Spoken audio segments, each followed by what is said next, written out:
अपने शहर से बाहर आया हूँ और मैं जिंदगी में पहली बार गया हूँ सिनेमा टॉकीज में मूवी देखने के लिए। जिन लोगों को नहीं पता उन लोगों को बताता हूँ कि मल्टीप्लेक्स से पहले सिंगल सिनेमा स्क्रीन चलती थी, उन्हें हम टॉकीज कहते हैं। मैं भी गया शौक से नहीं मजबूरी से, क्योंकि यहाँ पर एक ही हॉल है। जब बाहर से टॉकीज को देखा तो लगा यार क्या ही बड़ी चीज होगी ये, लेकिन भाई मैं चौंक गया अंदर जाके। मैं तो बहुत हल्के में ले गया, 700 सीटों का था वो, ऊपर से मल्टीप्लेक्स से भी बड़ी स्क्रीन। तभी सोच लिया भाई टॉकीज को हल्के में नहीं लूंगा आपसे। फिर मूवी शुरू हुई और मैं फिर से चौंक गया कि भाई लगता है कुछ ज्यादा ही भारी ले लिया मैंने इस सिनेमा हॉल को, क्योंकि साउंड के नाम पर, आवाज के नाम पर मुझे यंत्रणा मिल रही थी, टॉर्चर। फिर मैंने बड़ा ध्यान लगा के कुछ भी करके फाइटर मूवी को देखा। तो भैया कुल मिला के एक कंप्लीट पैट्रियोटिक ड्रामा है, जिसमें पुलवामा अटैक से लेके एयर स्ट्राइक से लेके हमारे विंग कमांडर अभिनंदन सर के सारे इंसिडेंट से इंस्पायर होकर कुछ सच्ची कुछ फिक्शनल सी पूरी कहानी को बुन दिया गया है। खास बात यह है कि इंडियन एयरफोर्स ने खुद मदद की है ताकि इसके जो एयर स्ट्राइक के जितने भी सीन्स हैं, फाइटर जेट्स के सीन्स और जो एयरफोर्स से जुड़ी कहानी वो बिल्कुल सटीक तरीके से हमारे तक पहुंच सके। मूवी की ओवरऑल कहानी देखने लायक है, सिंपल है, कॉम्प्लिकेटेड नहीं है, बट एंटरटेनिंग है।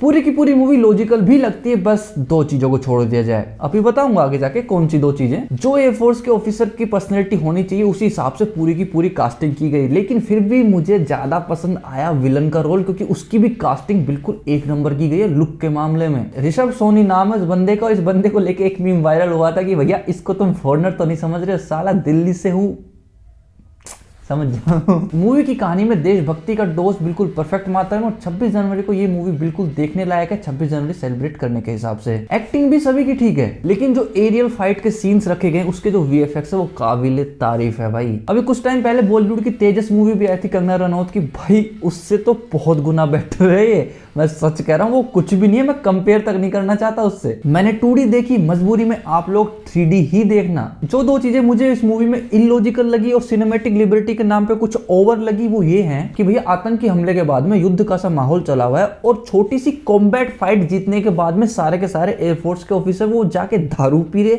सेलिब्रेट कर रहे हैं, डांस कर रहे हैं, वो भी बार में। अब भाई सच में मतलब जबरदस्ती उस गाने को वहां ठूसा गया है, जरूरत नहीं थी, फील के साथ नहीं जा रहा था वो। चलो ठीक है, इस चीज को भी सहन किया जा सकता है, लेकिन क्लाइमैक्स में काफी सारे सीन्स की कंटिन्यूटी नहीं बैठ पाती है। क्लाइमैक्स चल रहा है एक जगह पे, हिंदुस्तान और पाकिस्तान के दोनों सैनिक भैया आपस में फायरिंग कर रहे हैं, और वहीं से पता नहीं हमारे मेन विलन को क्या तो सूझती है, वो भैया उस बीच में आके ना हमारे हिंदुस्तान के एक फौजी को हाथ से ही मारने लग जाता है, ऐसे डायलॉग्स के साथ में। और वहीं पे हमारा ऋतिक रोशन भी कूद पड़ता है, वो भी हैंड टू हैंड कॉम्बैट करता है। उस वक्त में कोई गोली नहीं चला रहा है, क्यों नहीं चला रहा भाई, कहां चले गए सारे सैनिक।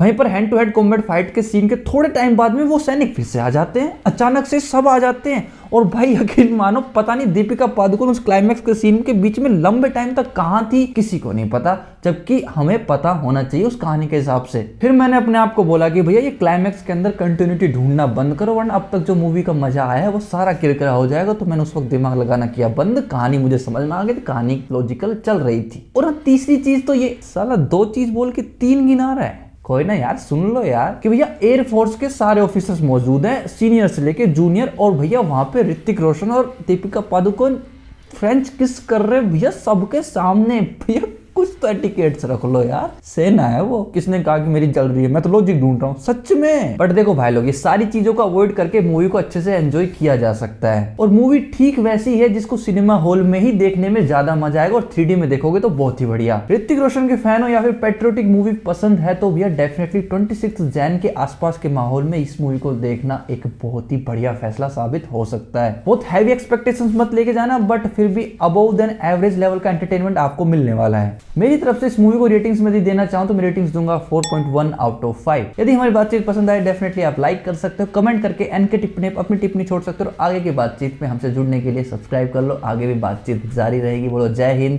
जय भारत, हैप्पी रिपब्लिक डे, गणतंत्र दिवस की शुभकामनाएं।